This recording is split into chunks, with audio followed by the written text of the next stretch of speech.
Months ahead of the 2024 Lok Sabha polls, the cloud of corruption has been cast over the India bloc partners. While DMK minister K. Ponmudi and his wife were convicted and sentenced to jail, meanwhile, Delhi Chief Minister I.N.D.I.A has skipped ED summons to join the probe in the Liquorgate scam.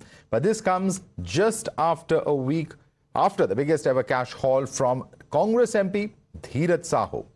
If you look at the visuals from the last week's raid, these are 351 crore rupees recovered from properties linked to Dheeraj Sahu. There was so much cash that 40 cash machines were deployed. Over 50 employees counted this endless cash. 30 cupboards full of cash were recovered from his properties after several days of raid. Now, they were unable to count all the money themselves, and therefore the IT department enlisted the help of State Bank, which then took 176 bags as well as sacks to transfer the money to the State Bank to get it counted. There was even the case of a machine that did not function due to because of the sheer volume of the counting that was taking place. And in these visuals, you can see bank officials counting the endless amounts of cash. Now, after the weeks of counting, 351 crore rupees was recovered from properties linked to Dheeraj Sahu. In the first ever statement by the IT department, it has declared that there was a huge suppression of income from liquor trade. They've also seized records of unaccounted sales, details of undisclosed cash receipts, and references for movement of unaccounted cash. Employees and a family member too have admitted to this. Moving on. A big setback for the Stalin Sarkar, where the Madras High Court has sentenced Tamil Nadu Higher Education Minister K. Ponmudi and his wife to 3 years of imprisonment in a 1.75 crore disproportionate assets case. This case pertains to Ponmudi amassing wealth disproportionate to their known sources of income. The two are convicted in the case of amassing money of 1.75 crore rupees in his name and the name of his wife. Now, this is 65.99% more than his known source of income when he was a minister in the previous DMK regime, that is during 2006 to 2011. Even DMK's ally, the Congress, has stopped trying to defend him, while the BJP and I.N.D.I.A say that this is the end of DMK. I think the Ponmudi will be disqualified. That is the law. If the law is that the conviction is about 2 years, it comes into automatic disqualification. That is the law as it stands. After Senthil Balaji, who's not getting any relief from Supreme Court, now another minister in the DMK government, Ponmudi, who had once said that it is the agenda of I.N.D.I.A to abuse Sanatan, insult Sanatan, has been convicted and sentenced to 3 years of imprisonment for corruption.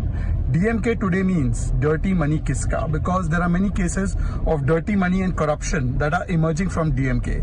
This bond of corruption is the only bond that is there between the I.N.D.I.A alliance partners. On the one hand, there is mission and vision of Modi ji. On the other hand, I.N.D.I.A alliance only has commission and corruption. This is a big day. The judgment marks the end of Ponmudi, but not only Ponmudi, this marks the end of DMK. Along with Ponmudi, 12 more ministers are facing criminal charges, and they all soon will be shown the doors. And this is a big day in judiciary. People who have restored faith in judiciary, it has come true. This marks the end of DMK in Tamil Nadu politics. A probe had to be done right. Not only the 13 ministers of DMK, even M.K. shall go behind bars. After Congress and DMK, let's also tell you how the Liquorgate taint is nipping at AAP's feet. A mega face-off has erupted between the BJP and AAP over the Liquorgate probe. Arvind Kejriwal has left for 10 days of Vipassana, skipping the ED summons on the 21st of December in the Liquorgate probe. The Chief Minister, while replying to the Enforcement Directorate summons, has called it politically motivated, quote-unquote, as he has claimed that the Vipassana schedule was announced much earlier. Still, he was summoned for today. Listen in to his lieutenants.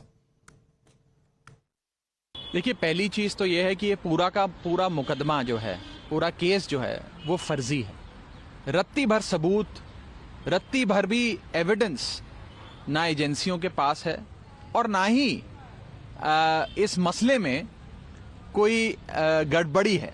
लेकिन सिर्फ आम आदमी party को, अरविंद केजरीवाल को फंसाने के लिए ये पूरा एक षड्यंत्र रचा गया है। भारतीय जनता पार्टी अगर किसी से डरती है तो वो आम आदमी पार्टी से डरती है। तो ये पूरा देश देख रहा है, ये जग जाहिर है कि जो समन अरविंद केजरीवाल को आया है, ये ईडी का समन नहीं है, ये किसी इन्वेस्टिगेशन का समन नहीं है, ये भारतीय जनता पार्टी का समन है, ये भारतीय जनता पार्टी के डर का प्रतीक है, ये भारतीय जनता पार्टी जो आम आदमी पार्टी की गवर्नेंस को मैच नहीं कर सकती है, ये उसका प्रतीक है। लेकिन मैं भारतीय जनता पार्टी शासित केंद्र सरकार को ये बताना चाहती हूं कि हम आपकी ईडी और सीबीआई की धमकियों से डरने वाले नहीं हैं। And hitting back at the AAP convener's charges, the BJP said that bad governance of AAP is catching up with the law and now he can't escape the repercussions by leaving for Vipassana.